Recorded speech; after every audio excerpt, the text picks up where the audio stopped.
Sharon, Allentown, Pennsylvania, the great WAEB. Go. Hi, Mark. Thank you for taking my call. Thank you. I want to put a challenge out to the voters. My son, I have 3 kids in the military out of my 4. My son, I have to hug him in 2 weeks. He'll be leaving for his first deployment to Afghanistan. He's a Marine. He drove last weekend 10 hours to come home to vote. So his vote counted. He drove 10 hours back. He only had 2 days off before he leaves. I asked him before he left, I said, you know what, he's a conservative and he knows what's going on in this country. And I said to him, how is it that I'm going to hug you and let you go to do this under these circumstances? And he said, Mom, I took an oath to serve my country. And I'm going so that you have the right, because I'm very involved in Washington, D.C. with tea parties and stuff. And he said, I'm going for your right to stand up and for liberty. He made a point to come home to vote. So my challenge is to the American people, how far will you go to vote to save this country? My son, there's no guarantee, and I speak for all military respectfully, there's no guarantee he's going to come back. But it was worth it to come home to vote. And I say to the American people, our military has been robbed in New York and Illinois of their vote. We need to get out there and vote for these men and women who have said, I'll go and put my life on the line so that you have the right to do what you need to do. In my son's little finger, he has dignity and honor that this whole government doesn't have in their entire body of this country. And I can tell you this, Mark, when he steps off of that plane in Afghanistan, he will be serving this country on a silver platter, unlike the garbage can lid that this government serves our country to the world. I have had enough. I will do whatever it takes to get to that voting booth, whatever it takes. My son has yet to experience life, but he will go. He will go so that we have the right to get out there and save this country. And that's my challenge to the American people. What length will you go to? What length will you go to? Sharon, you have moved me, and I'm sure you have moved millions of people. And your son, may I have his first name, please? His name is Mitchell.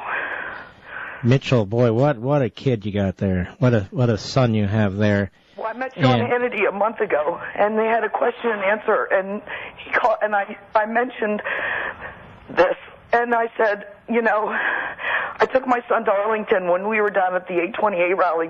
All 3 of my military children went. The Vietnam veterans surrounded my son, and they prayed for him.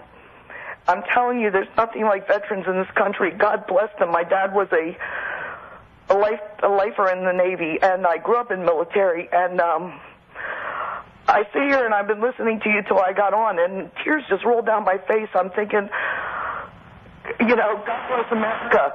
We need to put our country back on the silver platter it deserves to be on, and not this garbage that these people are trying to destroy. We've worked too many people. I took my son to Arlington, and a 5-year-old, he was in uniform. My son was in uniform because he wanted to be respectful to that. He's never been there. A 5-year-old child walked up to him and held out his hand and said, thank you for serving.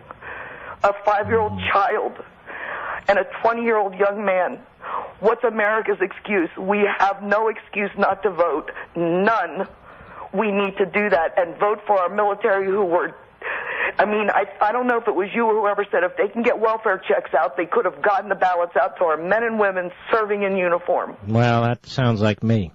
Now, Sharon, you take care. Don't hang up. I want to send you a signed copy of Liberty and Tyranny, if you can give that to your son one day. And I want to thank you and thank him for your very, very moving, well, what should I call it? Your moving call to America to get out there and vote and protect our Constitution and our society. Thank you. Thank you, thank you, and your son. She's right. You know, some people contribute more than others to this society. At a minimum, we can vote. We can make sure that our families vote, and our friends and our neighbors and our coworkers. This is crucial, ladies and gentlemen. I have a lot of people who listen to this program who are taxi drivers and truck drivers, people in the military. This program's heard in cars during rush hour. It's heard in small businesses and large businesses all across America. People who follow this program, they're blue collar, they're white collar, no collar. all races. Sharon's making a plea. A plea. Help us.